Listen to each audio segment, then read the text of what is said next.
أعوذ بالله من الشيطان الرجيم بسم الله الرحمن الرحيم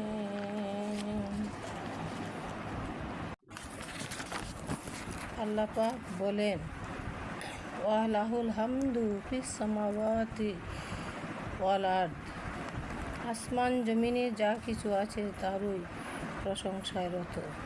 আলহামদুলিল্লাহ। আল্লাহ পাক আরও বলেন, নবীর চেয়ে বড় সৃষ্টি জগতে আর কিছু নেই। হাদিসে কুদসিতে আল্লাহ পাক আরও বলেন, হে হাবিব, আপনাকে সৃষ্টি না করলে আমি এ বিশ্ব জগৎ সৃষ্টি করতাম না। আল্লাহ পাক আরও বলেন, আমি মুহাম্মদ সাল্লাল্লাহু আলাইহি সাল্লামকে আমার মুখমণ্ডলের নূরের অবয়বে সৃষ্টি করেছি। সুবহানাল্লাহ। বিসমিল্লাহির রহমানির রহিম। হযরত নবী করিম সাল্লাল্লাহু আলাইহি সাল্লাম বিদায় হজ শেষে মদিনায় ফেরার পথে 18ই জিলহজ 10 হিজরি মক্কার অদূরে জুহফার কাছাকাছি গাদিরে খুম নামক স্থানে পৌঁছান। ঠিক তখনই রাসূলের কাছে ওহী নাজিল হয়।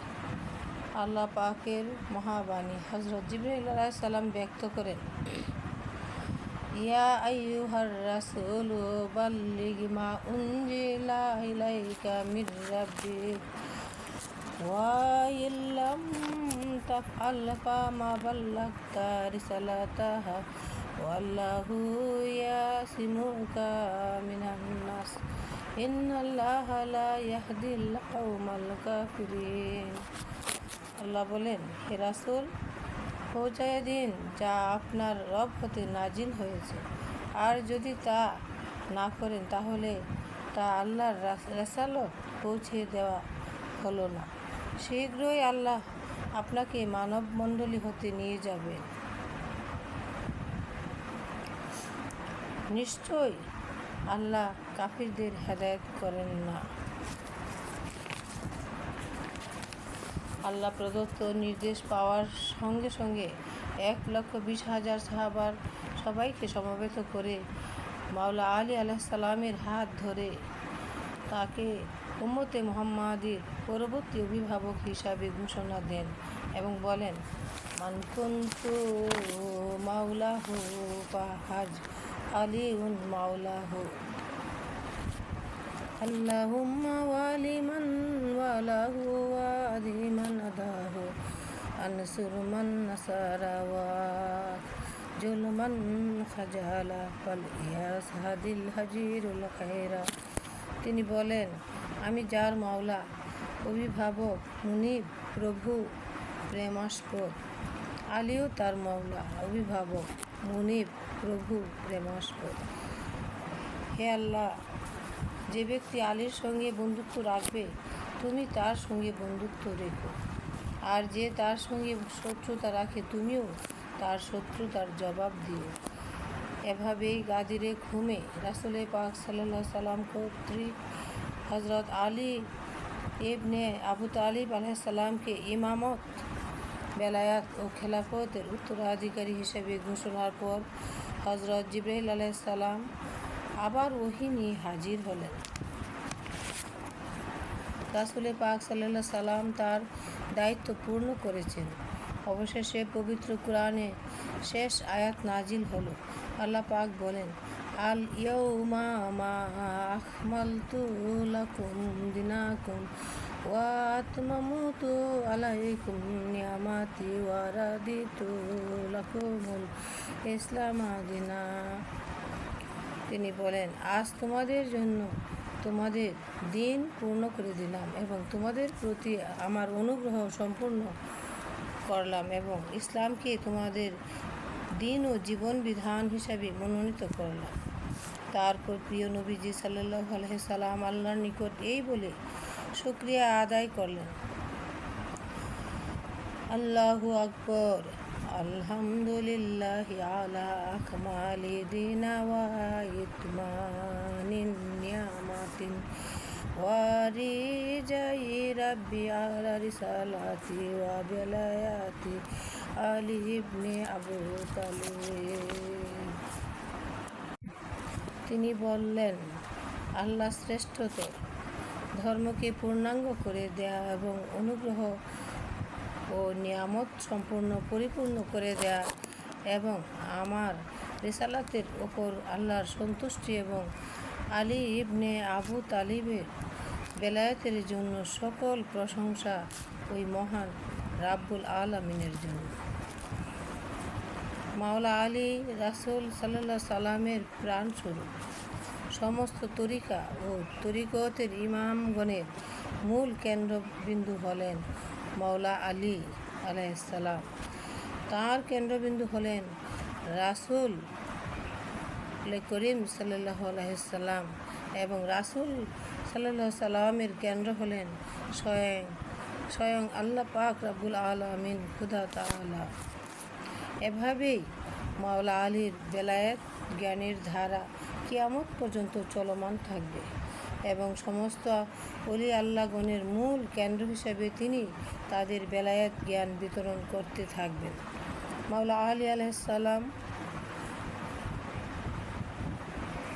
রাসূল সাল্লাল্লাহু আলাইহি সাল্লাম কর্তৃক গুপ্ত জ্ঞান হাসিলের কুরআনিক দলিলটি সুস্পষ্ট এবং রাসূল সাল্লাল্লাহু আলাইহি সাল্লামের কাছ থেকে আল্লাহর নির্দেশিত সদকা প্রদানের মাধ্যমে যে ওলিগণের বেলায়েত প্রাপ্ত হয়েছিলেন তা পাক কুরআনের আয়াতের মাধ্যমে জানা যায়। আল্লাহ পাক বলেন, ইয়া আইয়ুহাল্লাযীনা আমানু ইযা জাযাইতুমুর রাসূলা ফাকাদ্দিমু বাইনা ইয়াদাইনা জাওয়াকুম সাদাকাতান যালিকাল খায়রুল লাকুম ওয়া আতহারু ওয়া ইল্লাম তাজিদু ফা ইন্নাল্লাহা গাফুরুর রহিম।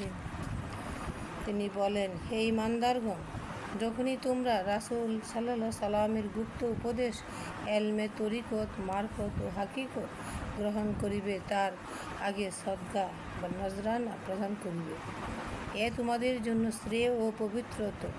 আর যদি তাতে অক্ষম হও, আল্লাহ চাইলে ক্ষমা করে দিবেন। আল্লাহ ক্ষমাশীল, দয়াময়। পবিত্র কুরআনের উক্ত আয়াত নাজিল হবার পর একমাত্র আলী আলাইহিস সালাম ব্যতীত অন্য কেহই ওই সদকা প্রদানের ভয়ে রাসূল পাকের সাথে গোপন আলাপে আগ্রহী হলেন না। মাওলা আলী আলাইহিস সালাম সারাদিন মজুরি করে 2.5 দিরহাম পারিশ্রমিক পেয়েছিলেন। যদি তা দিয়ে অভুক্ত মা ফাতেমা আলাইহিস সালাম সহ শিশু পুত্র ইমাম হাসান ও হুসাইন আলাইহিস সালামের জন্য আটা কিনে আনবেন রুটি তৈরি করে আহারের জন্য।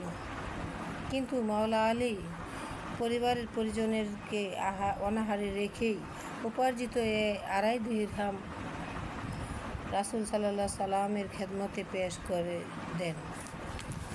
আর রাসূল সাল্লাল্লাহু আলাইহি সাল্লাম মাওলা আলীর সাথে গোপন আলাপ করার জন্য একটি নির্দিষ্ট ঘরে ঢুকে দরজা বন্ধ করলেন। আশেক মাসুক কি গোপন প্রেম আলাপ করছেন আল্লাহ পাক জানেন। দীর্ঘক্ষণ চলতে লাগলো। বাইরে থেকে একজন সাহাবা বেশি মুনাফিক চিৎকার করে বলে উঠল, ওহে মুহাম্মদ, চাচাতো ভাইয়ের সাথে দীর্ঘক্ষণ এত কি আলাপ করছো? উত্তরে রাসূল সাল্লাল্লাহু আলাইহি সাল্লাম জবাব দিলেন, আলীর সাথে আমি নই, স্বয়ং আল্লাহ আলাপ করছেন। তখন রাসূল সাল্লাল্লাহু আলাইহি সাল্লাম বলেছেন, আনা মদিনাতুল ইলম ওয়া আলিউন বাবুহা।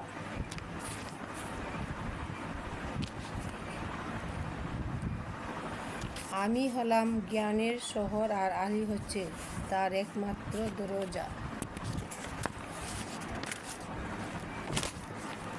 ইসলামের যাবতীয় ইবাদতের অন্তর্নিহিত জ্ঞান রহস্য ভাবধারা দর্শন জানতে হলে সেই জ্ঞানের দুয়ার হযরত আলী আলাইহিস সালামের শরণাপন্ন হতেই হবে। আহলে বায়াত পাক পাঞ্জাতন স্মরণে আল্লাহ পাক বলেন, রাহমাতুল্লাহি ওয়া বারাকাতুহু আলাইকুম আহলাল বাইতে। আল্লাহ বলেন, আল্লাহর রহমত ও বরকত সমূহ রয়েছে আহলে বায়াতের উপর। আল্লাহ বলেন, আল্লাহর রহমত ও বরকত সমূহ নাজিল হয়েছে আহলে বায়াতের উপর। মহানবী সাল্লাল্লাহু আলাইহি সাল্লাম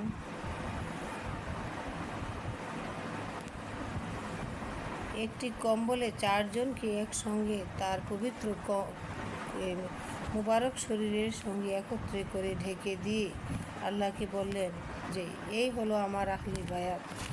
তখন স্বয়ং আল্লাহ পাক হযরত জিবরাইল আলাইহিস সালামকে পাঠিয়েছিলেন কম্বলে ঢাকা 4 জনের নাম ঘোষণার জন্য। আহলে বায়াত 4 জনের নাম হলো মাওলা হযরত আলী করমুল্লাহ ওয়াজহাহুল করিম আলাইহিস সালাম, খাতুনে জান্নাত হযরত ফাতেমাতুজ জোহরা আলাইহিস সালাম, হযরত ইমাম হাসান আলাইহিস সালাম, হযরত ইমাম হুসাইন মাওলা জি আলাইহিস সালাম। এই 4 জনকে মহানবী সাল্লাল্লাহু আলাইহি সাল্লাম ঘোষণা করলেন। মহানবী সাল্লাল্লাহু আলাইহি সাল্লাম ও এই 4 জন মিলে 5 জন, এই 5 জন সহই পাক পাঞ্জাব রুহানি এলেম তথা যে এলেম সিনা হতে সিনাতে প্রবেশ করানো হয়, সেই এলেমের দাতা হলেন এই 5 জন। এই 5 জনের শেষ জন হলেন হযরত ইমাম মাওলাজি হুসাইন আলাইহিস সালাম, যিনি কারবালার প্রান্তরে 10ই মুহররম আশুরা দিবসে সপরিবারে শাহাদাত বরণ করেন। মহানবী সাল্লাল্লাহু আলাইহি সাল্লাম এই মাওলা হুসাইনকে রুহানিয়াত মহব্বতে স্বীয় প্রাণে মনে মিশিয়ে রাখতেন। তিনি বলতেন, হুসাইন মিননি ওয়া না মিনাল হুসাইন, অর্থাৎ হুসাইন আমার হতে, আমি হুসাইন হতে। যখন ইমাম হুসাইন আলাইহিস সালাম জন্মগ্রহণ করলেন, মহানবী সাল্লাল্লাহু আলাইহি সাল্লাম মা ফাতেমার ঘরে প্রবেশ করে সদ্যজাত শিশু হুসাইনকে কোলে তুলে নিলেন। মহানবী সাল্লাল্লাহু আলাইহি সাল্লাম তার পবিত্র জিহ্বা মুবারক শিশু হুসাইন আলাইহিস সালামের মুখে ঢুকিয়ে দিলেন এবং শিশু হুসাইন সর্বপ্রথম মহানবী সাল্লাল্লাহু আলাইহি সাল্লামের জিহ্বা মুবারকের লালা পান করতে লাগলেন। এমন সময় জিবরাইল ফেরেশতার আগমন হলো এবং তিনি মহানবী সাল্লাল্লাহু আলাইহি সাল্লামকে বললেন যে, আল্লাহর রহমত এবং শুভ সংবাদ দিন তাকে এবং আলী ও ফাতেমাকে, এজন্য যে তার নাম হুসাইন এবং জান্নাতেও এ নামেই পরিচিত। মহানবী সাল্লাল্লাহু আলাইহি সাল্লাম বললেন, যদি এই শিশু হুসাইন আমাদের জন্য শুভ সংবাদ হয়ে থাকে তাহলে উহা কী রকম? জিবরাইল ফেরেশতা বললেন,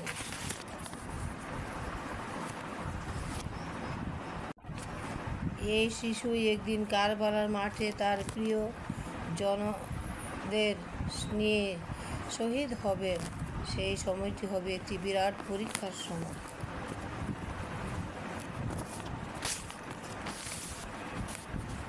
সাইয়্যিদুশ শুহাদা হযরত ইমাম হুসাইন মাওলাজি আলাইহিস সালাম, যার মাজার শরীফ কারবালা প্রান্তরে ইরাকে অবস্থিত। নবীজি সাল্লাল্লাহু আলাইহি সাল্লাম আহলে বায়াত নাজাতের তরী ও মুক্তির নিশান। রাসূল পাক সাল্লাল্লাহু আলাইহি সাল্লাম বলেন, রাব্বুল আলামিনের অনুমতিক্রমে জনৈক ফেরেশতা আমাকে সালাম পেশ করে এই সুসংবাদ প্রেরণ করে,